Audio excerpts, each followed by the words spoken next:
حامدا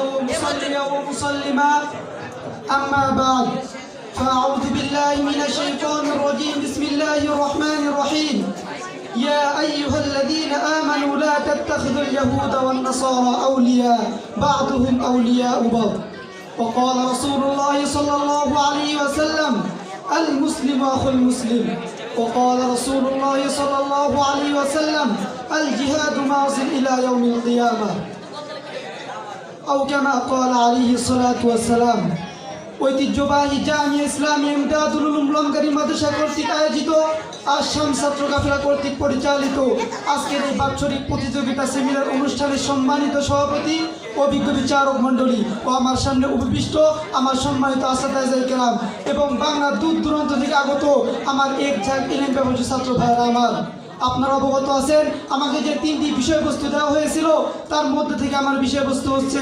নির্যাতিত মুসলিম বিশ্ব ও বিশ্ব মুসলিমের করণীয়। আল্লাহ চাহে তো এ বিষয়ে কিঞ্চিত আলোকপাত করার চেষ্টা করবে ইনশাআল্লাহ। সম্মানিত উপস্থিতি, আজকে রক্ত ঝরছে কাশ্মীরে, রক্তের বন্যা বইছে গুজরাটে, রক্তের সাগরে ভাসছে ফিলিস্তিন, ট্যাঙ্কের গোলার আঘাতে জর্জরিত হচ্ছে লেবাননের মুসলমানরা। আজকে মুসলিম মানচিত্র মুসলমানদের রক্তে রঞ্জিত। আজকে মুসলিম জনপদগুলো থেকে ভেসে আসছে মাজলুমদের আর্তনাদ আর আত্মচিৎকার। তারা বলছে রব্বানা আখরিজনা মিন হাদিহিল ক্বরিয়াতিল যালিমি আহলুহা, হে আমাদের প্রতিপালক আমাদেরকে জাতি থেকে নিষ্কৃতি দান করুন, কেননা এরা তো আমাদের প্রতি জুলুম করে। সম্মানিত উপস্থিতি, যেই জুলুমের ভয়াবহতা বর্ণনা করতে গেলে বাকশক্তি স্তব্ধ হয়ে যায়, হৃদয়ে কম্পন সৃষ্টি হয়, শরীরের রোমকূপ দাঁড়িয়ে ওঠে। সম্মানিত উপস্থিতি, তার বিবরণ দিতে হয় এভাবেই যে আমাদের পাশের দেশ মায়ানমার, এই মায়ানমারে মুসলমানদের উপর কি পরিমাণে জুলুম করা হয়েছে তা ইতিহাস সাক্ষী। ছোট্ট ছোট্ট শিশুদেরকে দুই পা ধরে টান দিয়ে ছিঁড়ে ফেলা হয়েছিল। সম্মানিত উপস্থিতি, আমার মুসলিম বোনকে কোরআন শরীফ পড়া অবস্থায় তার মাথায় পেট্রোল ঢেলে দিয়ে তাকে জ্বালিয়ে দেওয়া হয়েছিল। শত শত গ্রাম মসজিদকে জ্বালিয়ে পুড়িয়ে সারখার করে দেওয়া হয়েছিল। শুধু তাই নয়, ভারতের দিকে তাকালে দেখতে পারবেন এমন কোনো মাস যাবে না যেই মাসে ভারতের কোনো মসজিদকে মন্দিরে রূপান্তরিত করা না হয়। সম্মানিত উপস্থিতি, 1947 সাল থেকে নিয়ে 2003 সাল পর্যন্ত ভারতে অনেক কয়েকটি দাঙ্গা হয়, যেই দাঙ্গার মধ্যে মুসলমানদের মা বোনদের রক্ত নিয়ে হোলি খেলা হয়। সম্মানিত উপস্থিতি, 2003 সালের দাঙ্গায় আমার 16 বছরের মেহরুন্নিসা এক মুসলিম মেয়ের সাথে গণধর্ষণ করে তার জন্মাঙ্গ কেটে কেটে টুকরো টুকরো করে দেওয়া হয়। সম্ভবত শুধু তাই নয়, 11-12টি নাবালিকা মেয়ের গণধর্ষণ করে তাদেরকে জ্বালিয়ে দেওয়া হয়। আমার গর্ভবতী মার পেট থেকে সন্তানকে কেটে বের করে সেই সন্তানকে আগুনে পুড়িয়ে ফেলা হয়েছিল। সম্মানিত উপস্থিতি, এটা কি কোনো মানুষের কাজ হতে পারে? না না, এটা কোনো মানুষের কাজ হতে পারে না। শুধু তাই নয়, বর্তমান চলমান ফিলিস্তিনের মুসলমানদের নির্যাতনের কথা আপনারা সবাই জানেন। যে ফিলিস্তিনে আমাদের আছে, আমাদের হৃদয়ের স্পন্দন মসজিদুল আকসা যেই ফিলিস্তিনে আছে, যেই ফিলিস্তিনে শত শত নবী শত শত সাহাবীদের পদচারণ করেছে, সেই ফিলিস্তিনের মাটি আজকে ছোট ছোট বাচ্চা আমার মুসলিম মা বোনদের রক্তে রঞ্জিত হয়ে গেছে। সম্মানিত উপস্থিতি, গাজা, খান ইউনিস, রাফা, জেনিন, জাবালিয়ায় কত শত মসজিদ ছিল, 1500 মসজিদ ছিল, কত মাদ্রাসা ছিল, সবগুলোকে মাটির সঙ্গে মিশিয়ে দেওয়া হয়েছে, ধ্বংসস্তূপে পরিণত করে দেওয়া হয়েছে। সম্মানিত উপস্থিতি, তাদের মার কোল থেকে সন্তানকে সিরিঞ্জে গুলি করে মুখ ঝাঁঝরা করে দেওয়া হয়েছিল। এদের দোষ কি ছিল? এদের দোষ একটাই, এরা কামানের সামনে দাঁড়িয়ে আল্লাহু আকবার ধ্বনি দিয়ে ভয় পেত না।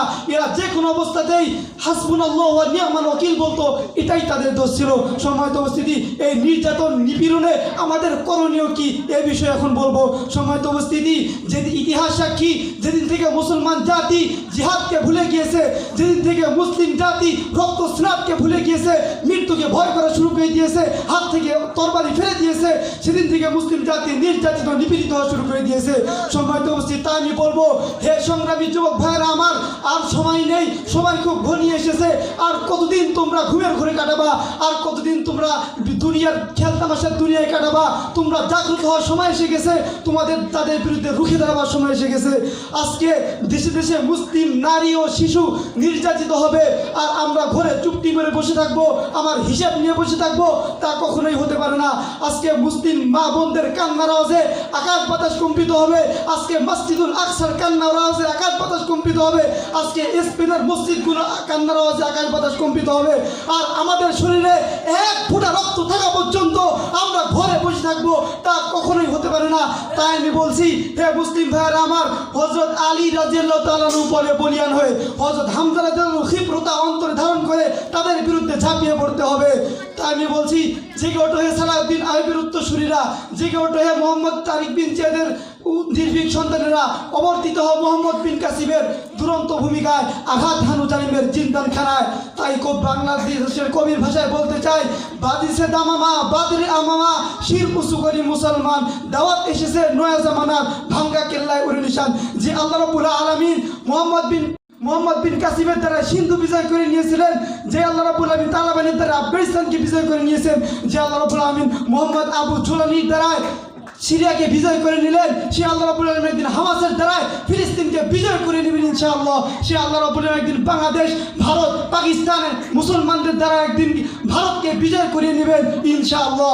এই প্রত্যাশায় দীপ্ত ঘণ্টে এই মঞ্চ থেকে বলতে চাই, তাওহীদ কি আমানত সিলু মে হামারা, আসান নেহি নাম ও নিশান মিটানা হামারা। ওয়া আখিরু দাওয়ানা আলহামদুলিল্লাহি রাব্বিল আলামিন। আসসালামু আলাইকুম।